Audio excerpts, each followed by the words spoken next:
Bom dia. Eu quero, em primeiro lugar, antes de qualquer coisa, agradecer a confiança.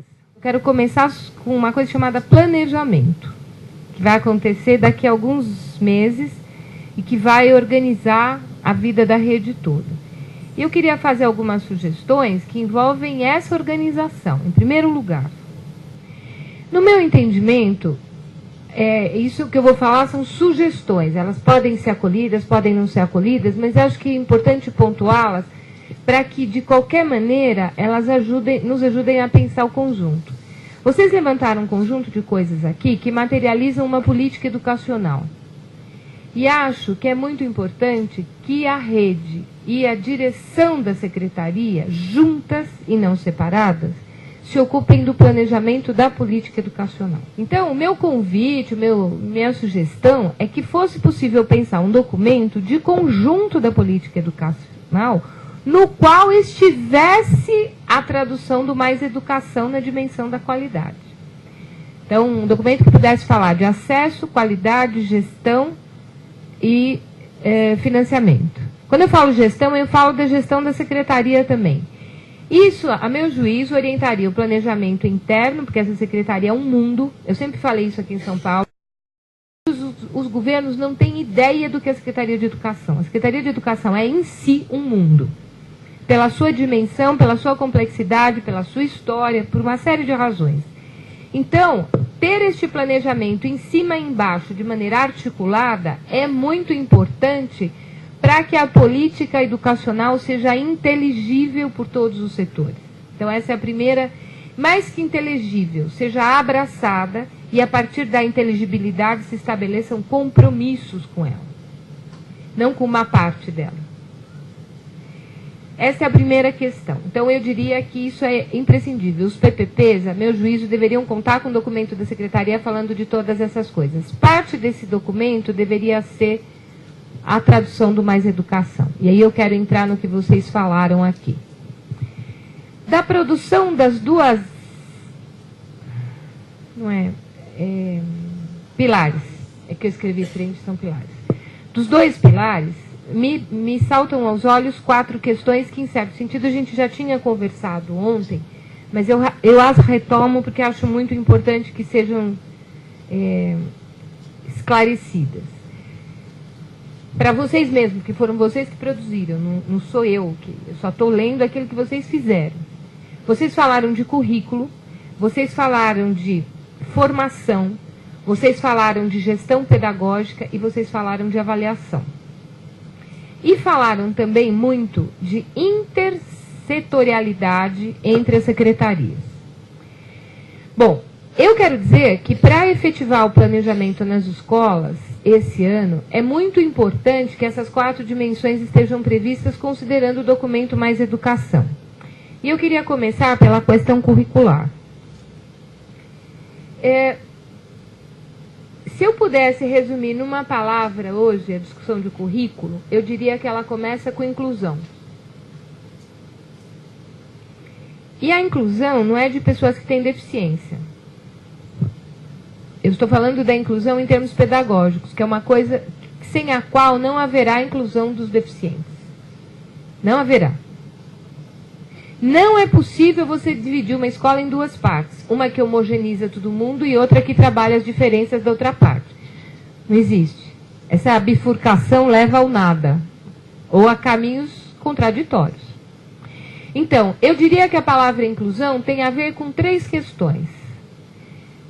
Consideração de tempos, ritmos e características dos estudantes. Porque saber com quem eu estou falando significa realizar na escola uma coisa chamada investigação cognitiva. Isto é, como uma criança, um jovem ou um adulto pensa, representa, se comunica, faz relações e abstrai. Eu não estou falando das crianças da teoria do desenvolvimento, seja na perspectiva dos construtivistas, seja na perspectiva dos socioconstrutivistas. Eu estou falando na perspectiva de quem investiga à luz da teoria, que não é a mesma coisa. Eu posso pegar as faixas do desenvolvimento e dizer assim, a criança de 0 a 3 faz tal coisa, de 3 a 6 faz outras coisas, de 6 a 9 faz outras coisas ainda, e de 9 a 12 e assim por diante. Só que isso não basta. Por quê? Porque as crianças estão hoje, como nós discutimos ontem, submetidas a um conjunto de estímulos, para dizer o mínimo, e processos ideológicos, que faz com que nós tenhamos que saber como elas representam e ordenam dentro delas tudo isso. E não há condição socioeconômica que resolva esse problema. Para nós, mais do que entender como é a família de uma criança, é importante saber como é a família interna de uma criança. Isto é, como ela internaliza sua experiência social e familiar. Porque senão os diagnósticos viram aquela conversa da lacuna de ontem. Né? O que lhe falta? Lhe falta mãe, lhe falta pai, lhe falta cultura, lhe falta biblioteca, lhe falta saneamento, lhe falta casa, lhe falta não sei o quê. Então, a criança vira quase um vir-a-ser. Nosso problema, portanto, é saber quem a criança é, com estas condições, e como ela processa. E como nós, educadores, podemos interferir nesse processo. Isso nos remete ao debate curricular e à discussão de formação que vocês travaram aqui. Então, eu diria que é muito importante que essa perspectiva de inclusão dialogue com os ciclos que estão propostos no documento Mais Educação. Por quê? Porque para fazer a avaliação finalística de cada ciclo, com um conjunto de procedimentos práticos que estão estabelecidos, eu preciso fazer uma coisa antes, que é uma avaliação muito mais refinada e processual, para entender como eu, educador, intervenho no processo, e não depois que a criança for reprovada ou que a criança tiver qualquer outra dificuldade. E isso não se faz a cada bimestre, isso se faz toda semana. A GEIF é um espaço, a meu juízo, de elaboração da experiência em sala. Não é das dificuldades do professor para implementar um plano. É daquilo...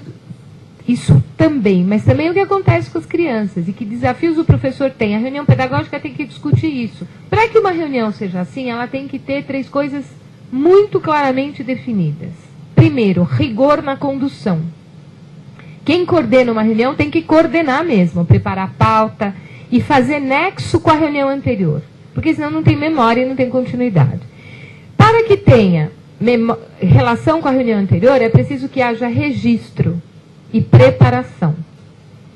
Uma reunião é tão mais importante a sua preparação do que a sua execução. Por quê? Porque é na preparação que as construções se estabelecem. Basta olhar esse processo aqui. Essa reunião com vocês, ela foi super preparada por essa equipe. Eu assisti, eu vi. Muito preparada, muito pensada, respeitosamente pensadas.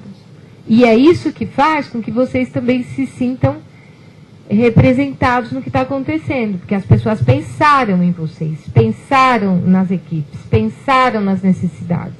Portanto, reuniões têm que ser preparadas. Reuniões têm que ser registradas e reuniões têm que ser conduzidas. E aqueles que não estão na reunião, porque têm outras jornadas de trabalho, têm que ser informados do que foi decidido, para que haja ponte entre uma coisa e a outra. Porque senão, tem os professores que nunca estão, porque eles têm não sei o quê. Bom, se eles têm não sei o quê, alguma horinha, quem coordena tem que sentar com eles para contar o que está acontecendo e ouvir deles. Ouvir é um dos exercícios mais difíceis da nossa época. Não estou falando do ato biológico de escutar, estou falando ouvir, dar sentido ao que é dito. Não só para concordar com tudo, mas até para saber com o que se concorda e o que se discorda. Uma reunião tem que produzir sínteses. E ela é uma educação, o trabalho coletivo, para quê? Para que quem não gosta da decisão não saia sabotando a decisão no dia seguinte. Isso é uma educação, não é fácil fazer isso. Construção coletiva é um exercício sempre. E esse exercício deve dialogar com um outro exercício, que é o que a gente está chamando de gestão e fluxo pedagógico. Ou seja, acabou a reunião pedagógica, cada coordenador pedagógico deve poder sentar com supervisores daquele núcleo de escolas que o supervisor coordena para discutir o trabalho de todas as escolas juntos. Por quê? Porque às vezes eu passo uma reunião inteira ouvindo a minha colega, só que a discussão sobre a situação da minha colega resolve muitos dos meus problemas, por ouvir e participar da discussão dela. Agora, para acontecer isso, a reunião tem natureza analítica e não julgamento. Por porque ninguém vai se expor numa reunião e apresentar suas dificuldades reais se não acreditar naquilo que o ambiente traz, ou seja, confiança. E o que é a confiança? É a não violação das dificuldades. Uma reunião coletiva, as dificuldades têm que ser apresentadas e analisadas, não julgadas. Porque se elas forem julgadas, ninguém mais abre a boca. Então, uma das questões que eu destacaria para esse documento, na linha da perspectiva curricular que vocês trouxeram e apontaram aqui, da construção e da, digamos, ação, reflexão, ação, é que a ação, reflexão, ação se traduza num processo de gestão pedagógica que permita que tenha ação, reflexão toda semana, e não de vez em quando apenas. Bom, esta reunião dos supervisores chega a DOT-P, com suas equipes, e com todas as etapas, modalidades e níveis, para que isso seja discutido. Então, precisa ter uma mecânica de discussão, para não virar salada. Essa mecânica de discussão envolve também um planejamento, cada semana uma área, envolvendo aquilo que as escolas trazem, os desafios que as escolas trazem. E também medidas que possam ajudar nessas dificuldades que trazem os alunos e os seus professores. Bom, uma outra coisa que nós temos conversado é que tem muito a ver com essas duas questões, gestão, currículo, que é a formação. O professor Fernando expôs que a proposta de formação aqui é uma proposta que envolve uma estrutura permanente de formação, o que dialoga com aquilo que nós falávamos ontem. A formação não é para gente mal formada, a formação é para gente que forma, que é uma coisa muito diferente. Esse discurso que acusa os professores o tempo todo é o mesmo, ele tem dois veios. Um que diz o seguinte: o professor é mal formado, precisa ser bem formado. O segundo veio é: se bem formado, toda a responsabilidade será dele. As duas coisas, a meu juízo, são tolas e ingênuas. Primeiro, porque nenhum de nós está bem formado. Quem não estudar a vida inteira não será professor, será um reprodutor de informações, que é uma coisa muito diferente. E, aliás, tem reprodutores melhores. Toda tecnologia faz isso melhor do que um professor. Ele pode ir lá falar, não precisa de professor para isso. Agora, um professor precisa estudar, ele precisa pensar. Isso é inseparável da nossa profissão. Portanto, a proposta de ter uma área perene de formação respeita essa natureza da nossa ação, que é perene.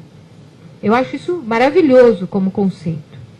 Agora, isto, por sua vez, é inseparável da ideia de um movimento curricular e de um processo de gestão pedagógica que recolha a investigação sobre as crianças e recolha a ação de formação e faça na vida real a relação teoria e prática. Porque teoria é uma coisa e prática é outra. As coisas não são iguais.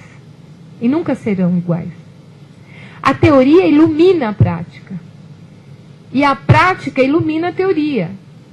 Agora, eu quero destacar isso porque tem uma conversa na nossa pós-modernidade que eu também acho bastante preocupante, porque ela subtrai da escola o seu papel de investigação, que é o seguinte: a universidade pesquisa e a escola reproduz. Não. A universidade pesquisa, a escola investiga, não são a mesma coisa. Um pesquisador na universidade trabalha com série histórica, trabalha com formulação teórica sobre a prática. Uma escola investiga para agir. Não se pode subtrair da escola o papel de investigação e de criação cultural. Não se pode, sob pena de matar essa escola. O professor José Sérgio nos colocou a ideia de que a transcendência em relação a qualquer conteúdo só é possível se a escola constrói cultura. Não tem transcendência mecânica, é impossível. Então, para haver transcendência, é preciso que a escola construa. E para que a escola construa, ela tem que fazer mediações com o que o outro sente, pensa, que em geral é inconsciente. O nosso papel é observar esse processo, não é só ouvir o que as crianças querem. Fala assim, a escola democrática, eu escuto o que as crianças falam. Não é só isso, tem que escutar também, obviamente, o que as crianças, os jovens e os adultos falam, mas não é só isso.